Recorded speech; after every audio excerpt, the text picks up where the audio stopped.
Praise Lord. सबको जय मसीह की। फिर से प्रभु ने हमें इकट्ठा किया, फिर से ये अनुग्रह दिया। प्रभु के संगति में प्रभु हमें लेके आया और प्रभु की तारीफ, प्रभु की महिमा हर वक्त हमारे जीवन से होती रहे। आमीन। हर संडे हमारा कुछ न कुछ दिन प्रभु ने जो बनाया है हमारे लिए, दुनिया के लिए तो सिर्फ संडे है, मंडे है, ट्यूसडे है, लेकिन हम मसीह में जब इकट्ठा होते तो प्रभु का कौन सा दिन है, प्रभु आज हमसे क्या बात करना चाहते हैं या प्रभु क्या हमें सिखाना चाहते हैं, इसके विषय में लेके हमें प्रभु के हुजूर में बैठना चाहिए। आज हमारा उपवास का दिन है। आमीन। उपवास या फिर कहे रोजा या कहे व्रत करते लोग, ये खाना नहीं, आज मुझे ये नहीं खाना है, ये सारा दुनिया में तो चलता है। लेकिन मसीह के वचन में, मसीह के जीवन में, मसीह के पीछे चलने लगे तो वो क्या चाहता है और वो क्या सिखाना चाहता है। हम मसीह के, यीशु प्रभु के चेले हैं और वो हमारा गुरु है। वो गुरु क्या सिखाता है, क्या पट्टी पढ़वाता है और उसका उपवास के विषय में क्या समझ है, बाइबल क्या कहता है, ये सारी कहती है, ये सारा हमें आज देखना है और वो सच्चाई में हमें जुड़ना है। आमीन। आज सारे दुनिया के लोग जो मसीह का पास्का कहते, मसीह हमारे लिए क्रूस पर जड़ित हो गया, वो हमारे लिए क्रूस पर चढ़ाया गया, और ये समय लोग उपवास करते हैं क्योंकि मार्क 2:20 में लिखा है कि ऐसा समय आएगा जब मैं संसार से चला जाऊंगा, संसार तो खुश हो जाएगा, आनंद मनाएगा, क्योंकि वो नहीं चाहता था कि यीशु मसीह ये धरती पे रहे, बड़े बड़े काम करे, उसके सारे लोग चेले हो जाए। जगत तो आनंद करेगा, लेकिन मेरे चेले आपके लिए तो मैं एक वर हूं, या मैं आपके लिए तो एक गुरु हूं, और मैं चला जाऊंगा तो आप मेरी कलीसिया, आप मेरे लोग, आप मेरी कन्या, आप मेरी बहू, आप मेरे लिए शोक मनाओगे। तो इसीलिए दुनिया के लोग आज शोक मनाते हैं या फिर उपवास करते हैं या फिर सफेद वस्त्र हर संडे को पहन के जाते हैं। आज हम प्रभु के वचन से देखेंगे। आमीन। आओ प्रार्थना करें। पिता यीशु मसीह के नाम में आपके पास हम आते हैं, झुकते हैं। आज का वचन हम सुनना चाहते हैं। भाई बहन जो जुड़े हुए उनको आशीष देना, समझ देना, हमसे बात करना। प्रभु आप जो चाहते हो वैसा हमें बनाना, पवित्र आत्मा से हमें भरपूर करना। आपकी सारी सच्चाई हम चाहते हैं, बाइबल द्वारा जो सच्चाई है उससे हम पाना चाहते हैं, और प्रभु आपकी राह पे चलना चाहते हैं। हमें सहाय करना पिता। हर एक भाई बहन को भी अनुग्रह देना। आपके वचन पढ़ेंगे, हम समझेंगे, समझना चाहते, आशीष मांगते। फिर से हर एक भाई बहनों जो जुड़े हुए, जो आए, सबके लिए धन्यवाद प्रभु। हमें और बढ़ाओ, सच्चाई की राह पे चलाओ, पवित्र आत्मा से हमें भरपूर किया जाए यीशु मसीह के नाम में। आमीन। Praise Lord. तो आज हमारा जो है उपवास का दिन है और उसके विषय में हम आज सीखना, जानना चाहते हैं। पुराने समय में ये बात, जैसे परमेश्वर ने इज़राइल को एक सिखाया था, कहा था, यशाया उसका 58 अध्याय 5 पद में प्रभु ने कहा, तुम उपवास करने लगे हो क्योंकि संसार उपवास कर रहा है। या फिर कोई सेवक को आपने देखा उपवास करते हुए तो आपने भी ये चलाया कि भाई मुझे भी उपवास करना है, आप भी उपवास कर रहे हो। पर मैं कौन सा उपवास या रोजा, भोजन त्यागना जो है, मैं कैसे तरह से चाहता हूं, आपको पता नहीं है। आप नहीं जानते हो कि उपवास मैं किसको कहता हूं। सारे लोग उपवास तो करते हैं, पर मैं कौन सा उपवास चाहता हूं ये आपको पता नहीं है। 5वां वचन, जिस उपवास से मैं प्रसन्न होता हूँ, जो उपवास से मैं प्रसन्न होता हूँ, अर्थात जिसमें मनुष्य स्वयं को दीन करे, हाँ, क्या तुम इस प्रकार करते हो? क्या तुम, मैं कहता हूँ, उस तरह उपवास करते हो? क्या सिर को झाऊ के समान झुकाना, हाँ, अपने नीचे टाट बिछाना, हाँ, और राख फैलाने ही को तुम उपवास और यहोवा को प्रसन्न करने का दिन कहते हो? क्या टाट ओढ़ना, सर मुंडाना, धूल को डालना, या खाना त्यागना, इसको क्या उपवास कहा जाता है? तो आज लोग कहते हम उपवास करते हैं, देखा खाना नहीं खाते। अरे पेट बढ़ गया है तो मत खाओ। कपड़े फाड़ना, सर मुंडाना, दुखी बताना, संसार को दिखाना, हमारा व्रत चल रहा है, उपवास चल रहा है, रोजा चल रहा है, देखो हम खाते नहीं है, मुंह लटका के घूमना। क्या ये परमेश्वर ने कहा हुआ या प्रभु ने जैसे कहा कि जाओ उपवास करो, पूरे इस्राएल में ढंढेरा पीटो, जैसे योएल में हमने सुना 2 अध्याय में, तुरी फूक के लोगों को इकट्ठा करके कहो ये यहोवा का उपवास का दिन है, और तुम लोग उपवास तो करने लगते हो, लेकिन तुम पूछते नहीं हो कि परमेश्वर को कैसा उपवास भाता है। परमेश्वर जो उपवास चाहता है वो रीति से यदि तुम उपवास करोगे तो वो कहेगा सही है, ये उपवास मैं ग्रहण करता हूं, ये उपवास मुझे पसंद है। हम कुछ भी भेंट परमेश्वर को देते हैं, लेकिन उससे पूछते नहीं है कि आपको कैसी चीज, कैसी भेंट, कैसा आप चाहते हो कि प्रभु वो हम लाए। हम बस दिल से लाते, खुशी से लाते, हमारे पास है वो लेके आते हैं और प्रभु को देते हैं। उपवास सारी संसार करता है, सारा संसार उपवास करता है, इसीलिए करता है कि उनकी विनती शायद सुनी जाए, इसीलिए करता है कि लोग देख के कहे उपवास तुम्हारे धर्म में भी तो है, तो उपवास कर रहे हो। कई चेले यीशु के चेले के साथ बहस करने लगे और कहने लगे हम यहूदी लोग उपवास करते, ये फरोसी लोग बाइबल का सिखाने वाले वो भी उपवास करते, यूहन्ना के चेले देखो वो भी तो उपवास करते, इसके उसके चेले उपवास करते। यीशु मसीह आपके शिष्यों को आपने क्या सिखा नहीं उपवास करना? तो लोग उपवास करते हैं, मान लो यीशु ने कह दिया हो अच्छा चलो तुम भी उपवास कर लो, तो वो लोग कहेंगे अच्छा अच्छा हम भी करेंगे प्रभु, हमें पता है उपवास, और कहेंगे नहीं खाना, नहीं पीना, नहीं कपड़े फाड़ना, पुराने कपड़े लेके आना फाड़ना। लोगों को जो नए नए है वो भी शायद मान लो जुड़ गए और उनको भी कहा जाए तुम्हें भी उपवास करना है और प्रभु चला जाए, हम बोले अभी कैसे करने का? वो जैसे नई नई शादी होती है, आपको पता नहीं होता वहां पे क्या करना है, बोले कहां पे खड़ा रहेगा, खड़ा कहां रहने का भाई, यूं खड़ा रहे, अरे मुझे पता नहीं, मैं तो नया नया हूं चर्च में, मुझे पता नहीं कैसे शादी होती है। बोले अभी चल तू, क्या होता है ऊपर घूंघट उठा, बोले साहब कैसे, अरे 2 हाथ ले, मुझे पता नहीं। तो ये जो मसीह में आने के बाद उपवास हमें सब पता है, क्यों पता है? क्योंकि सारा संसार करता है नमक नहीं खाने का, बाकी नमक बिना का उपवास। मुझे पता नहीं, ऐसा नहीं, ऐसा होता है नमक वाला पापड़ी का लोट क्या होता है, नहीं वो क्या होता है, फरारी चिवड़ा सब खाते, नमक बिना का, वो बोले उसको उपवास। तो लोग कहेंगे हमारे भी उपवास कर रहा है, हम भी चल रहे। तो हमें उपवास के विषय में सारा धर्मशास्त्र का, दुनिया का जो कुछ खिचड़ी है, ज्ञान है, उसको हमें पता है और वो प्रभु को देते। प्रभु मैं भी आपके पास आया हूं, मुझे लगा तुम वही भगवान हो गए तो मैं भी लेके आया हूं। प्रभु कहेगा मैं अलग हूं, मैं यहां का धरती का नहीं हूं, आसमान में रहने वाला प्रभु यहां पे कहता है कि मैं जिस तरह उपवास चाहता हूं, मुझे पूछो तो सही, मैं 10 बातें कहूंगा परमेश्वर को उपवास के समय क्या चाहता है। पुराने नियम में देखे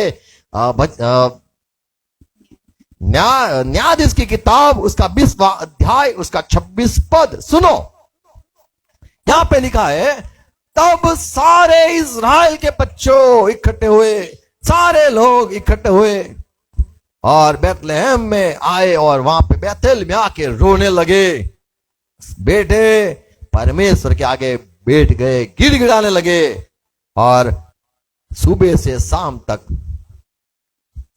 रोते रहे और बलि चढ़ाई,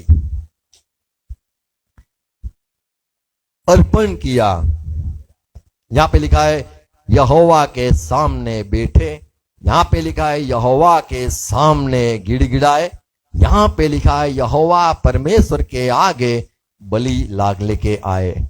उपवास कैसा है? आप कहते हो मैं परमेश्वर आपके आगे खड़ा हूं, आपके पास बैठूंगा, कहीं नहीं जाऊंगा मैं। कुछ ऐसा है ना, कहीं नहीं जाऊंगा मैं, सुना है?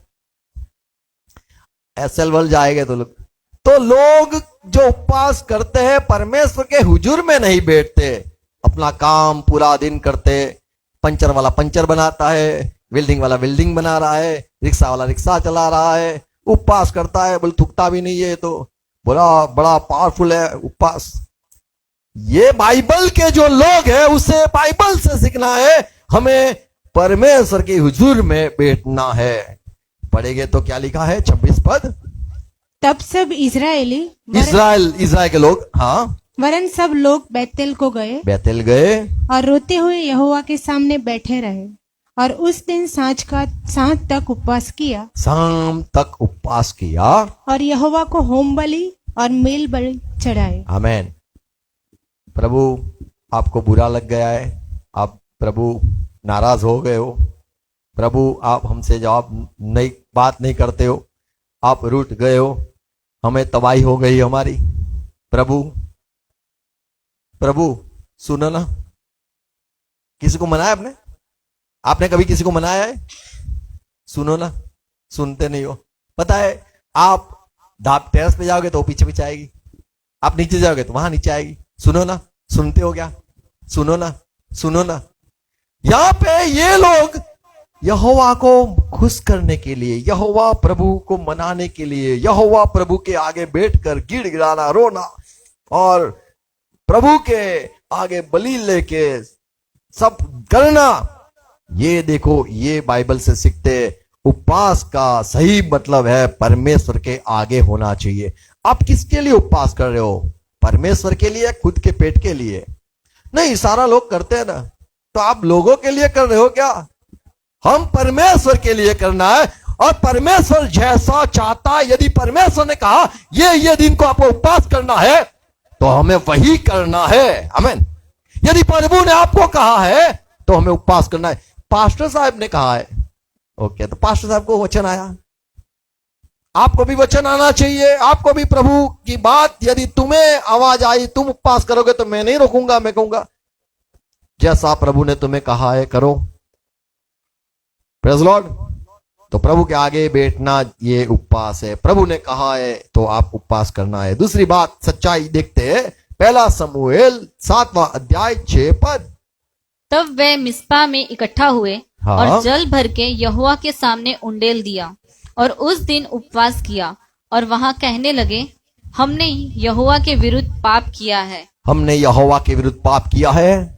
और समूएल ने मिस्पा में इजराइलियों का न्याय किया। यहां पे देखते हैं लोगों ने पानी डाल दिया, पानी नहीं पिए गए। हम कैसे शांति से बैठ सकते हैं? हमें पानी नहीं पीना है, हमने ढेर, यहां पे लिखा है, डाल दिया और कहा हमने गलती की है, हमने पाप किया है। उपवास के समय खुद की जो पाप है, यदि वो आपको पता नहीं है, वही गलती दोहराने वाले हो, तो उपवास नहीं करना है। हाँ, वो लोग ईस्टर जैसे आएगा दोहराएंगे, वही गलती वहीं पे आ जाएगी, फिर से आएगी। पूरा उपवास, जैसे उपवास के दिन खत्म हो गए, अरे वाह, तो 39 दिन है, कल हो जाएगा, फिर कल तो पार्टी। तो ये लोग ने उपवास जो किए, वो खुद के जो गलती है वो मान ली। ऐसा उपवास नहम्या 9वां अध्याय 1 पद पढ़े। फिर उसी महीने के 24वें दिन को इजरायली उपवास का टाट पहने और सिर पर धूल डाले हुए इकट्ठे हो गए। क्या किया फिर? तब इजराइल के वंश के सब लोग अन्य जाति लोगों से अलग हो गए। देखो, हमने अन्य जाति के साथ बीबी बाबा को सब पति पत्नी सब किया है, और खड़े होकर अपने अपने पापों और अपने पुरखाओं के अधर्म के कामों को मान लिया। हमने एक गलती की है, सही में गलती है, हाँ हुई है गलती, प्रभु हमें क्षमा करो। आमीन। संसार के लोग से अलग हो गए। यहां पे लिखा है जो परदेसी है उनके साथ उपवास के दिन परमेश्वर चाहता है तुम अंधेरे से रास्ता रिश्ता काट डालो और उनके साथ सहभागी मत हो जाओ। आपका उपवास अलग होगा। वो लोग नमक वाला ना खाएंगे, आपको कुछ खाना नहीं है, या प्रभु जैसा आपको कहे वैसा करना है। आमीन। हमें किसी के पास से सीखना नहीं है उपवास किस तरह से होता है। जैसे प्रभु हमें सिखाए वैसे हमें उपवास करना है। यहां पे देखते हैं ये लोग ने जो परदेसी लोग थे उनसे उनका नाता तोड़ दिया, अलग हो गए और अपने गुनाहों, अपने पुरखजों के जो गुनाह थे वो सारे बोलने लग गए। तीसरा पद, तब उन्होंने अपने अपने स्थान पर खड़े होकर क्या किया? दिन के एक पहर तक अपने परमेश्वर यहोवा की व्यवस्था की पुस्तक पढ़ते और एक और पहर अपने पापों को मानते और अपने परमेश्वर यहोवा को दंडवत करते रहे। तो जो समय उपवास था, दुख था, जितना भी समय दुख दिखाना था वो समय प्रभु के आगे बैठना, रोना, प्रभु के पास बैठ के बाइबल पढ़ना, यहाँ पे पढ़ते और अपने गुनाहों को कबूल करते। इतना समय ये लोग ये करते थे। जैसे शादी का समय हो तो क्या करते हो? शादी का पूरा समय आप शादी में बिताते हो। उपवास का समय पूरा उपवास प्रभु के आगे बाइबल पढ़ना और खुद का जो गुनाह है या गलती है उसको मानना, त्यागना, संसार से अलग होना, ये समय करना जरूरी है। तीसरी बात देखते हैं, मत्ती उसका 6 और 17 में लिखा है, यीशु मसीह ने सिखाया जब तू उपवास करे सर पर तू तेल लगाना, क्योंकि लोगों को बताना नहीं है, लोगों को कहना नहीं है, लोगों के साथ उपवास नहीं करना है। तुझे तेल लगाना है, तुझे अपना मुंह धोना है और ऐसा उपवास तुझे करना है लोगों को देखने के लिए नहीं, दिखावा नहीं, गुप्त में। 17-18 पद, परंतु जब तू उपवास करे देख मेरे चेले तुझे मैं सिखाता हूं, संसार को नहीं सिखाता हूं। यीशु मसीह ने कहा तो अपने सिर पर तेल मल और क्या कर? और मुंह धो, और मुंह धो, ताकि लोग नहीं परंतु तेरा पिता जो गुप्त में है तुझे उपवासी जाने। इस दशा परमेश्वर में देखे। मेन बात जो खरी बात है ये है कि परमेश्वर देखे, संसार नहीं, गुप्त में कर। इस दशा में तेरा पिता जो गुप्त में देखता है तुझे प्रतिफल देगा। आमीन। तो परमेश्वर सबको नहीं, किसी को जिसको कहता है उपवास करना वो करेगा उपवास, और वो वही जानेगा, परमेश्वर ही जानेगा। और वो उपवास परमेश्वर लिखा है प्रतिफल देगा। आमीन, प्रेज़ गॉड। अगर उसने देखा, उसको भाया तो फल देगा। उपवास करोगे फल नहीं मिलेगा तो आपने एक चीज कोई गलत करी होगी, इसीलिए फल नहीं मिला। यहां पे फिर से पढ़ो 18 पद, ताकि लोग नहीं परंतु तेरा पिता जो गुप्त में है तुझे उपवासी जाने। इस दशा में तेरा पिता जो गुप्त में देखता है तुझे प्रतिफल देगा। बोलो, उपवास से प्रतिफल मिलता है, लेकिन वो जो कहता है वो रीति से होता है तब प्रतिफल होता है। आमीन। और एक बात हम देखते नहमिया 8:18 में, वही बात जो पहले पढ़ी। ये लोग जो उपवास करते थे सुबह से शाम तक बाइबल परमेश्वर का वचन, यहाँ पे व्यवस्था जो थी मूसा ने भेजी थी उसको पढ़ते रहे सुबह से शाम तक। बे 1-2 घंटे बोले 2 अध्याय मैंने पढ़ लिए तो 2 अध्याय और पढ़ ले यार, तब मैं पानी पी के आता हूं। ऐसा नहीं, यहां पे खड़े होके बाइबल पढ़ते रहे। क्या लिखा है? फिर पहले दिन से अंतिम दिन तक इज़रा ने प्रतिदिन परमेश्वर की व्यवस्था की पुस्तक में से पढ़ पढ़कर सुनाया। तो हमारा उपवास चलेगा वो समय तक बाइबल पढ़ते रहे। ये लोग वे 7 दिन तक पर्व 7 दिन तक पढ़ते रहे, मानते रहे और 8वें दिन नियम के अनुसार महासभा हुई। तो तब तक उपवास किया सब लोगों ने इकट्ठा होके। परमेश्वर के आगे कोई काम धंधा नहीं किया, कोई कहीं पे कोई गया नहीं, सिर्फ बाइबल का प्रवचन चलता रहा, सुनते रहे लोग। अपने आप को, अपना को गलती है गलती जानते रहे। आज ज्यादातर लोग जो कहीं पे जाते हैं, परमेश्वर मेरे बारे में क्या कहता है, परमेश्वर मेरे लिए कहां पे मुझे भेजना चाहता है, परमेश्वर मुझे कैसी आशीष देना चाहता है, परमेश्वर मुझे क्या कहाँ बनाना चाहता है।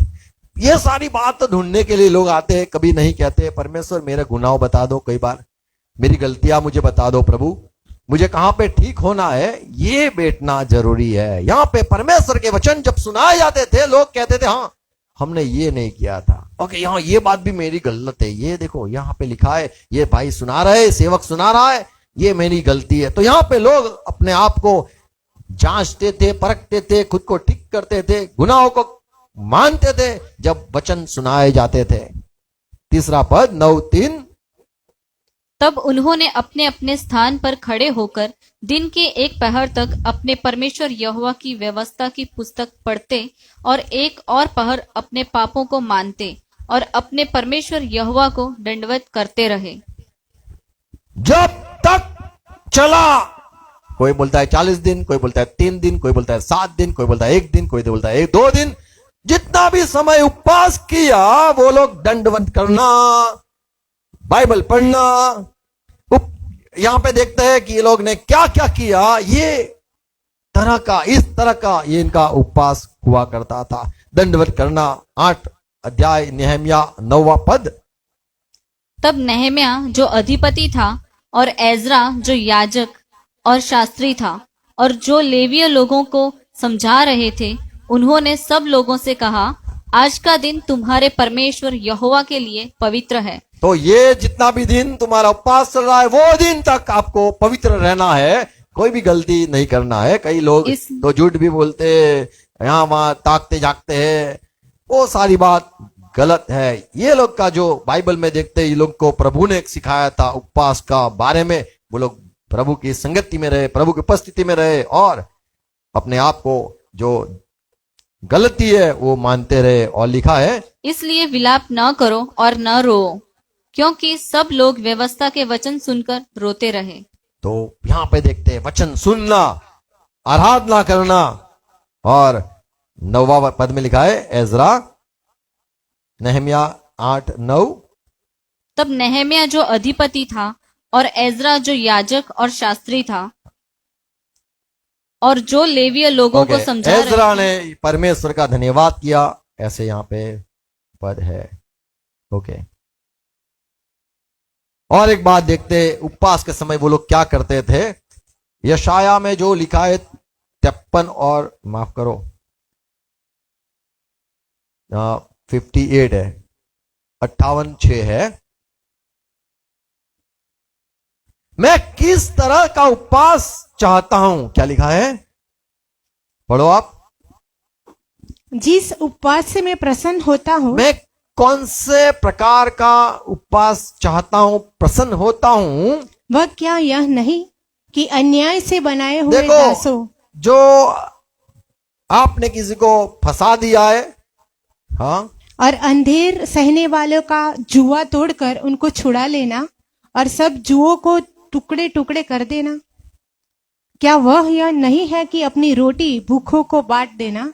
तो यहाँ पे परमेश्वर कहता है तुम नहीं जानते मैं किस तरह का उपवास चाहता हूं। जो समय आप उपवास करते हो, पाक रखते हो, संसार से अलग हो जाते हो, बाइबल पढ़ते हो, आराधना करते हो, ये अच्छी सारी बातें हैं। और मैं चाहता हूं कि आपको किसी को कोई फंस चुका या कोई आपके चंगुल में है, आप तो फंसाते, हमें पता है कैसे हम फंसाते, तो फंसाया है तो उसको छोड़ दो, उसको साइन कर दो, तू जा, छुट्टा, दिमाग मत बिगाड़ो। क्या है, जो लोग फंसे हुए हैं उसको वहीं पे नहीं रखना है, उसको छोड़ देना है। और लिखा है भूखों को खाना खिलाना, यानी खुद का खाना खिलाना, ये बात है। अगर पढ़ेंगे 4-5 पद, यशाया 58, 58, 4-5 पद पढ़ो। सुनो, तुम्हारे उपवास का फल यह होता है कि तुम आपस में लड़ते और झगड़ते। अरे तुम तो वो समय तक तो झगड़ते हो, जो 40 दिन हो या 30 दिन हो, तब तक तो क्या करना है, तुम तो झगड़ते हो और दुष्टता से घूसे मारते हो। ये गुस्सा अलग है, पर ये जो है कि तुम टेढ़ी मेढ़ी बात करना, ये सारी बात होती है। जैसा उपवास तुम आजकल रखते हो उससे तुम्हारी प्रार्थनाओं पर नहीं सुनाई देगी। जिस उपवास से मैं प्रसन्न होता हूँ, अर्थात जिसमें मनुष्य स्वयं को दीन करे, क्या तुम इस प्रकार करते हो? क्या ये मैं जो चाहता हूं खुद को दीन करना, नम्र करना, त्याग देना। जो लोग कहते हैं मैं बड़ा खूबसूरत हूं तो अभिमान है, उसको हटा दो। बड़े बड़े पास ज्यादा पैसे, सोना बोना तो हटा दो। जो कोई बात में आपको घमंड है वो हटा दो सारी, और सारे लोगों के साथ इकट्ठा आ जाओ। आज कई सारी ऐसी कलिसिया, कई सारे ऐसे झुंड है, बोलते हम वहां पे नहीं जाते, वो लोग तो बड़े लोग हैं, हम वहां नहीं बैठते, वो लोग तो छोटे लोग हैं। तो ये जो सारी दुनिया में चलता है, दुनिया में हमारे में नहीं चलता है। प्रभु चाहता है कि तुम्हें दिन होना है, सबके साथ रहना है, नम्र होना है। आमीन। तो उपवास के समय खुद को नम्र करना, इसे बाइबल उपवास कहता है। 7वां पद देखते हैं, 58:7 यशाया में। क्या वह यह नहीं है कि अपनी रोटी भूखों को बांट देना? अपनी रोटी देना, आमीन। अपनी रोटी देना ये उपवास है।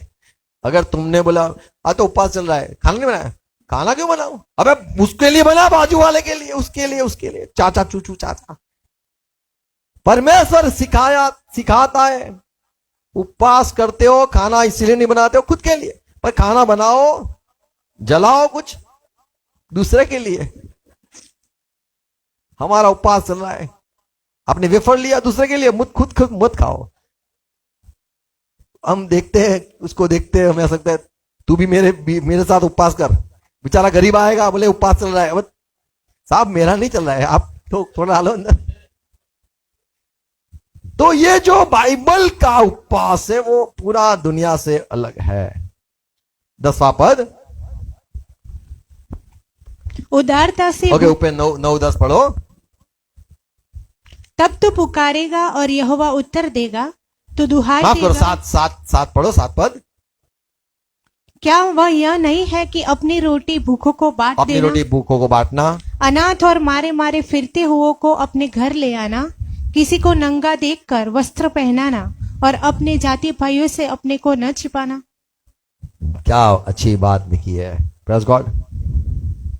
अपने जो लोग हैं, मसीही लोग, उनको खाना पहला खिलाना, उनको कपड़े पहले, उनका व्यवस्था पहला करना है। आमीन।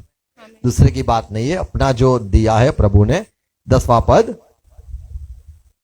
उदारता से भूखे की सहायता करे और दीन दुखियों को संतुष्ट करे, तब अंधियारे में तेरा प्रकाश चमकेगा और तेरा घोर अंधकार दोपहर का सा उजाला हो जाएगा। तो मैं चाहता हूं मुझे फल मिले, उजाला हो ये मेरे जीवन में, तरक्की हो ये मेरे जीवन में। जैसे मसीह ने कहा कि तुम्हारा पिता गुप्त में देख के उसका पति फल देगा, तो फल यहां पे लिखे हैं। कैसे कैसे फल है? यहोवा तुझे लगातार लिए चलेगा और अकाल के समय तुझे तृप्त और तेरी हड्डियों को। ये सारा यहाँ पे फल लिखे हुए हैं। अंधेरा जीवन में कभी भी आएगा तो उजाला हो जाएगा, चिंता मत करो। ये सारे फल लग जाएंगे जब वो जैसा उपवास कहता है, चाहता है, वैसा हम करने लगे। और 9वीं बात हम देखते हैं उपवास के विषय में, 2 शमूएल 1 अध्याय 12 पद। और वह साउल और उसके पुत्र योनातान और यहोवा की प्रजा और इज़राइल के घराने के लिए छाती पीटने और रोने लगे। तो छाती पीटना यहाँ पे भी चलता है, सब जगह चलता है। और देखा सांझ होगा। तक शाम तक कुछ न खाया, हाँ, इस कारण कि वे तलवार से मारे गए थे। हमारे राजा, उसका परिवार मर गया। ये लोग ने नहीं खाया, बैठे रहे, उपवास किया। और 16 पद, ओके माफ करो, 2 शमूएल 12:16। अतः दाऊद उस लड़के के लिए परमेश्वर से विनती करने लगा और उपवास किया और भीतर तो जाकर उसका बेटा बीमार हो गया, रोने लगा। इज़राइल रोने लगा जब वो उसका हमारा राजा, उसके बच्चे मर गए, तब ये लोग रोने लगे, उपवास करने लगे। तो जो उपवास है वो हम किसी को गंवा देते हैं, चला जाता है हमारे जीवन से, तब हमें दुख होता है। वो दुख में हमें सहारा नहीं लेना है, चलो पार्टी हो जाए आज। वो दुखों का दिन में पूरा दुखी रहना है। आमीन। कई लोग बोलते हैं दुख गम रम भुला दो, बोले तो दुख को मिटाना आज इंसान चाहता है। अरे दुख आया उसको मिटाओ मत, उसमें मजा लो। और मजा लो। आपने मजा ली होगी दुखों में।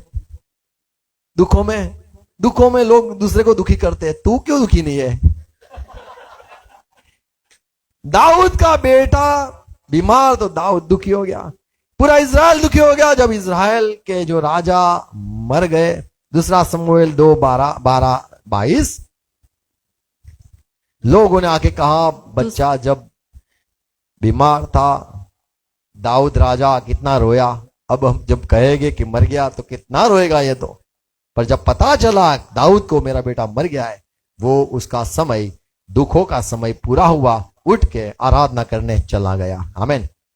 बाइबल में बड़ा अच्छा इतिहास है। जब बाबिलोन से लोग आते तब ये सेवक जो है नेहम्या और ये इज़रा, ये सारे लोग कहते हैं देखो उपवास कर लो, हम वहां पे दुखी थे, अभी जश्न मनाने का नहीं है, यहाँ पे धन्यवाद करना जरूरी है, प्रभु का धन्यवाद करना है। हम लौट के तो आ गए, अपने अपने घर चले गए, नहीं, हमें परमेश्वर ने अब तक संभाला, हम जिंदा अभी फिर से आ गए हैं और फिर से हम बस्ती बनाएंगे, पर उसके पहले आओ हम उपवास करेंगे और परमेश्वर का धन्यवाद करेंगे और हम कहेंगे हमने गलती की थी इसीलिए वहां पे गए थे, 70 साल हम वापिस आ गए। तो उपवास का जो कारण है ये हमें पता होना जरूरी है। और एक बात देखते हैं उपवास के विषय में, नेहम्या 9वां अध्याय 1 पद और निर्गमन 34-28 पद। ये लोग जब बाबिलोन से वापिस आते हैं, नेहम्या 9:1 फिर उसी महीने के 24वें दिन को इजरायली उपवास का टाट पहने और सिर पर धूल डाले हुए इकट्ठे हो गए। तो दूसरी जगह लिखा है न खाया न पिया, वहां पे इकट्ठा हो गए क्योंकि वो लोग वापिस आए। उपवास का दिन यानी दुखों का दिन खत्म हुआ, तभी ये लोग ने प्रभु का धन्यवाद भी किया लेकिन उपवास भी किया कि प्रभु हमने गलती की है, वहां पे तो हमने नहीं माना, अभी हम ये मान लेते हैं। मूसा के विषय में देखते हैं, उपवास के बाद है 34 निर्गमन 34-28 और पुनर्नियम या व्यवस्था विवरण 9:9 में लिखा है मूसा ने 40 रात दिन कुछ खाया पिया नहीं और उसने उपवास किया। आमीन। तो ये जो बाइबल के लोग हैं उनको जब हुआ मन हुआ नहीं कहे, लेकिन परमेश्वर ने जब उनको समझाया तेरी ये गलती है, दुख बताना है, उपवास किया। अय्यूब के बारे में देखे 7वां अध्याय 19 पद, क्या लिखा है अय्यूब के किताब 7वां अध्याय 19 पद सुनो। अय्यूब कहता है मैं दुखी हो गया, मेरा सारा परिवार लुट गया, मेरा धंधा खत्म हो गया, मेरे सारे भी सब कुछ मेरा चला गया है, मैं भी दुखी बैठा हूं। क्या लिखा है? तू कब तक मेरी और आंख ओ लगाए, परमेश्वर तू कब तक मेरी और आंख लगाए रहेगा गुस्सा करेगा और इतनी देर के लिए भी मुझे न और छोड़ेगा थोड़ा भी मुझे छोड़ता क्यों नहीं कि मैं अपना थूक निगल लूं। मैं थूक भी निकल लूं। यही चलता है संसार में, थूक निकलना नहीं है, थूकना है। अरे वो क्या बात है, इसकी बात देखो।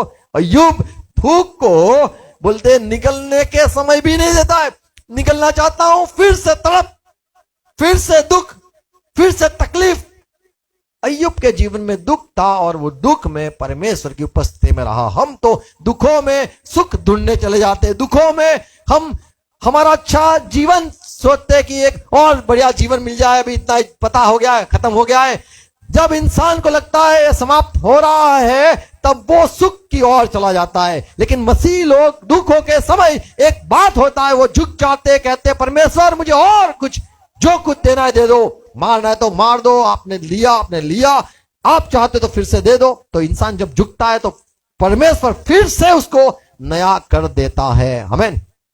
तो यहां पे अय्यूब ने खत्म होना जीवन समझ गया कि मेरा सारा लुट गया है, तब वो और दुखी रहा। परमेश्वर जो स्थिति में रखते, आप सजा करते हो, शिक्षा करते हो, चलो मैं मान लिया। और ये अय्यूब कहता है कि मुझे ऐसे समय भी नहीं मिलता है कि मैं अपना थूक तो निगल लूं। यीशु मसीह ने भी उपवास किया। लूका सुसमाचार 4:2 में लिखा है वो समय उसने कुछ खाया कुछ पिया नहीं। Praise God. 1 कुरिन्थी 9वां अध्याय 27 पद में पौलुस कहता है मैं जब उपवास करता हूं अपने आप को, देह को मारता हूं, देह को मारना यानी मुझे ये पसंद है, वो उसमें खुशी मिलती है, पर नहीं, मेरे दुख के दिन चल रहे हैं, मुझे दुखी रहना है। आमीन। तो दुखों का दिन होता है तो दुखी रहना है। पहला करंथी 8वां अध्याय 13 पद में पौलुस वही कहता है कि यदि मेरे भाई को ठीक नहीं लगता है ये खाने से तो मैं नहीं खाऊंगा, वो दुखी है तो भाई मैं चलो नहीं खाऊंगा, उसको ठोकर न लगेगी, न लगे। 13 पद, इस कारण यदि भोजन मेरे भाई को ठोकर खिलाए तो मैं कभी किसी रीति से मांस न खाऊंगा। तो किसी को जलाना, किसी को तड़पाना, किसी को दुखी करना, किसी के आगे ये करना कि ठोकर लगती है तो भाई चलो हम मटन नहीं खाएंगे, लोगों के लिए। रोमन 14:21 में लिखा है, भला तो यह है कि तू न मांस खाए और न दाखरस पिए, न और कुछ ऐसा करे जिससे तेरा भाई ठोकर खाए। तो जो लोग को तकलीफ होती है उस इसीलिए त्यागते हैं, या परमेश्वर को पसंद नहीं है इसीलिए त्यागना होता है, या फिर हमें खुद को समझ आती है कि मैंने कोई गलती की है तो खुद को जो कुछ मारना है, कुछ को कुटना है, वश में रखना है, इसीलिए सारा त्यागना होता है। जब हम परमेश्वर को प्रसन्न करते, उपवास करके, दुखी दिखा के, तब प्रभु प्रतिफल भी देता है। यशाया में 58:9 में लिखा है, तब तू पुकारेगा और तब यहोवा तू उत्तर पुकारेगा। देगा। ये 58 जो पूरा अध्याय है उसमें उपवास के विषय में है। जब उपवास करोगे, मैं जो चाहता हूं वैसा ही उपवास यदि तुम करोगे तो मैं तुम्हारी विनती सुनूंगा। तू जब पुकारेगा तो मैं उत्तर देके कहूंगा, तू दुहाई देगा और वह कहेगा मैं यहाँ हूँ। तो तुरंत परमेश्वर आके खड़ा हो जाएगा। आमीन। तो उपवास तो जरूरी है, अच्छा है, करना है। यदि हमारा ऐसा जीवन है या फिर परमेश्वर कहता है तो उपवास करना ही है। आमीन। तो उपवास के समयों में न संसार का काम करना है, संसार से दूर हो जाना है। उपवास के समय में प्रार्थना करना है, उपवास करना है, दुखी होना है, दुखी होना है, दुख आता है तो दुखी रहना है, खुशी में नहीं चला जाना है। दुखों में जैसे कोई मर गया है तो वो समय हम क्या करते, वो पूरा समय आराम से बैठते, लोगों के साथ बैठते, दुखी है उनके साथ बैठते, तभी कोई मजाक कुछ नहीं करते। तो परमेश्वर के साथ बैठना वो समय और दुखी रहना, और परमेश्वर देखता है वो रीति से, उसको जो भाता है उस रीति से सारी बात करना है। बाइबल भी पढ़ना है, आराधना भी करना है, जो दान कहे या फिर जो कुछ बलि कहे वो हमें चढ़ाना है। Praise Lord. रोमन की पत्री 14:7 में लिखा है, हम मसीह के लोग, हम संसार के लिए नहीं जीते, हम खुद के लिए नहीं जीते, हम परमेश्वर के लिए जीते। आमीन। तो परमेश्वर के लिए हमें ये सब करना है। उपवास खुद के लिए नहीं, परमेश्वर के लिए, या परमेश्वर ने कहा इसीलिए, और परमेश्वर जैसा कहता है उस रीति से हमें करना है। तो यहाँ पे पौलुस कहता है हम खुद के लिए नहीं जीते हैं और न खुद के लिए मरते हैं, हम खाते या पीते हैं। 3 पद में लिखा है वो परमेश्वर के लिए। Praise God. खाते हैं तो धन्यवाद करते हैं, खाना नहीं मिलता है तो भी हम परमेश्वर का ही धन्यवाद करते हैं। Praise God. यूएल 2:15, नरसिंगा फूको, पढ़ो। सियोन में नरसिंगा फूको, हाँ, उपवास का दिन ठहराओ। तो ठहराना, उपवास का दिन ठहराए जब, तो आज संसार में जो ठहराया हुआ दिन है वो कहते हैं लैंड डे या दुखी दिन या शोक का दिन चलता है, वो 40 दिन करते हैं संसार वाले। और यदि हमें परमेश्वर प्रेरणा दे हमें करे, कोई ऐसी बात नहीं है कि नहीं करना। बाइबल में एक भाई ने ऐसा एक प्रचार किया था, हमें उपवास नहीं करना है 40 दिन के, वो तो ये लोग करते, कैथलिक लोग करते, हम तो पेंटिकोस्टल, हम तो प्रोटेस्टेंट है, हमें नहीं करना है। अरे बाइबल पूरा पढ़ो। पूरे बाइबल में अगर आप देखोगे तो उसमें तीसरा यूहन्ना की पत्री है, फॉलो व्हाट इज गुड। ऐसा है कि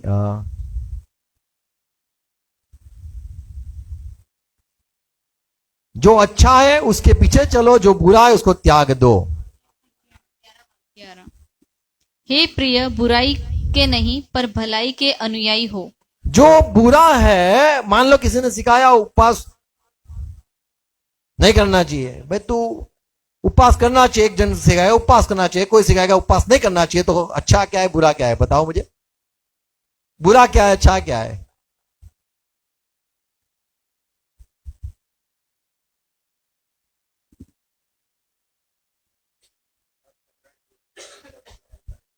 हाँ, उपवास करना चाहिए प्रभु जब कहे तब, उपवास नहीं करना चाहिए, ये अच्छी बात है सिखाना या बुरी बात है? हाँ, बुरी बात है, उपवास नहीं करना चाहिए, ये कोई ऐसा नियम नहीं है, प्रभु जो कहे वो। आमीन। तो यदि कोई उपवास करता है तो उसको हमें दोषित नहीं ठहराना है कि तू उपवास करता है गलत कर रहा है। गलत तो दारू पारू पीना, सिगरेट पीना, तंबाकू खाना, अपने आप को मारना, गलत बोलना, ये सारी बातें बुरी है, ये सारी बात बुरी है। तो बुरी बातों को अनुकरण नहीं करना। फिर से पढ़ो 11 पद। हे प्रिय, हे प्रियो, बुराई के नहीं पर भलाई के अनुयायी हो। जो भलाई करता है वह परमेश्वर की ओर से है, पर जो बुराई करता है उसने परमेश्वर को नहीं देखा। तो यदि कोई कहे हम तो 40 दिन के उपवास करते हैं, तो कोई कहेगा हम तो नहीं मानते। अरे तुम नहीं मानते वो बात अलग है, वो मानता है वो बात अलग है। सच्चाई क्या है? उसको उपवास करना है, तुझे उपवास नहीं करना है तो तेरे को कोई जबरदस्ती नहीं है। कोई उपवास करता है तो वो परमेश्वर के लिए करता होगा, तू नहीं करता है तो तू भी परमेश्वर के लिए नहीं करता होगा। तो बहस कहां पे है? पर हम जब किसी को दोषित ठहरा देते ये गलत है, तो वो बात गलत है। यदि किसी को करना है तो करे, ना करना है तो ना करे। आमीन। हमें क्यों करना है, कैसे करना है, ये बात को जानना जरूरी है। Praise God. बाइबल में लोगों ने 1 दिन का उपवास किया है, बाइबल में लोगों ने 2 दिन का उपवास किया है। एक फरोसी था जिसने कहा मैं हफ्ते में 2 दिन उपवास करता हूं, तो वो उसका विषय था। किसी ने 3 दिन का उपवास किया है, किसी ने 7 दिन के उपवास किए, किसी ने 40 दिन के उपवास किए, किसी ने 40 दिन के उपवास किए। तो जो जिसको जैसे प्रेरणा होती है वैसे वो करता है। यीशु मसीह ने भी उपवास किया, हम सारी बात जानते हैं कि यीशु मसीह ने क्यों उपवास किए, वो हम जानते हैं। तो ये आज का जो हमारा दिन है उपवास का, भोजन त्यागना, तो जब हमें पवित्र आत्मा अगुवाई करे तो वो समय हमें भोजन को नहीं खाना है। यदि हमें हमारी गलती पता चलती है तो हमें खुद को दुखी करना है। हमें आनंद नहीं मनाना है, लेकिन हमारी गलती में हमें दुखी होना है। प्रभु में जब मारे तो हंसना नहीं है। कई लोग ऐसा है कि किसी को मारते तो हंसता रहता है, कितना ही मारे हंसता रहता है, 32 निकालता है। ये अच्छी बात नहीं है। जब किसी को डांटा जाता है, उसकी मजाक की जाती है, उसका अपमान किया जाता है, तभी वो हंसता है, तो ये अच्छी बात नहीं है। उसकी गलती उसको समझ में प्रभु दे तो अच्छा है। आमीन। हमें भी जब प्रभु सुधारने के लिए हमारी गलती बताए तो हमें सुधर जाना चाहिए और हमारी गलती को मान लेना चाहिए। और उपवास जैसे बाइबल में अभी हमने पढ़ा, आराधना करना, यहोवा के आगे बैठना और बाइबल पढ़ना और हमारी गलतियों को मानना, और जो लिखा है भोजन हम नहीं खाते उसको गरीबों को बांटना, कपड़े हो तो कपड़े देना, बुलाना, खिलाना, ये सारा दर्द खुद का जो है वो परमेश्वर यदि देखेगा तो प्रतिफल भी देगा। तो जो उपवास परमेश्वर चाहता है वो उपवास से प्रतिफल हमें मिलता है, तो समझ लो वो परमेश्वर ने के अनुसार वो चाहता है वैसे ही हमने उपवास किया है। तो संसार जैसा भी करता है वो करेगा, पर हमें मसीह में बाइबल की तरह, बाइबल कहता है ऐसे ही उपवास करना है। आमीन। प्रभु हरे को आशीष दे, सहाय करे। खाना नहीं है, पीना नहीं है, बाइबल का ऐसी बात है। संसार की बात है 4 बजे 5 बजे खा लेना है, सुबह जो सूरज उगे उसके पहले, वो तो बाइबल की बात नहीं है, वो संसार की बात है। बाइबल जो कहता है वैसे करना है। आमीन। प्रभु हरे को सहाय करे। God bless you. प्रार्थना करें। पिता धन्यवाद, यीशु मसीह के नाम में झुकते हैं। आज के दिन के लिए धन्यवाद, आज के वचनों के लिए धन्यवाद। ये सारी सच्चाई जो आपके वचन से हमने सुनी, जो सही सही है, जो आपको भाती है, जिसका प्रतिफल मिलता है, वो उपवास जो आप चाहते हो वैसे तरह से हमें भी प्रभु अनुग्रह दो। हम भी प्रभु हमारी गलती को मान ले। जो बुराई है आप जब डांटो, जब आप हमें झुकाओ, हम झुक जाए। सिखाओ वैसे हम चलेंगे। प्रभु सहाय करना, ये सारी बातें मेरे भाई बहनों में बोई जाए, फिर से ये बात को सुने और वो ही रास्ते पे चलते रहे। सच का अनुकरण करे, अच्छाई का अनुकरण करे, बुरी बातों को छोड़ दे, गलत बातों को छोड़ दे और सही को पकड़ के चले आगे बढ़े। मांगता हूं हर एक को प्रभु सहाय करना, पवित्र आत्मा ये समझने के लिए सहाय करो, आशीष देना पिता, यीशु मसीह के नाम में प्रार्थना है, आमीन। आओ प्रभु से प्रार्थना साथ में हम करेंगे। हे हमारे बाप, आप जो स्वर्ग में हो, आपका नाम पाक माना जाए, आपकी बादशाहत आए, आपकी इच्छा जैसे स्वर्ग में पूरी होती है वैसे ही धरती पे पूरी हो जाए।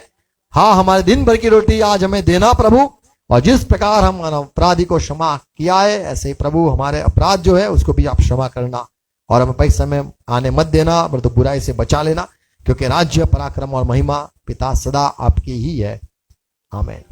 अब परमेश्वर पिता का प्यार, यीशु मसीह का अनुग्रह और पवित्र आत्मा की संगति हमारे साथ और जीव विश्व में जितने भी मसीह से प्यार करते हैं सबके साथ हो, यीशु मसीह के नाम में, आमीन, आमीन।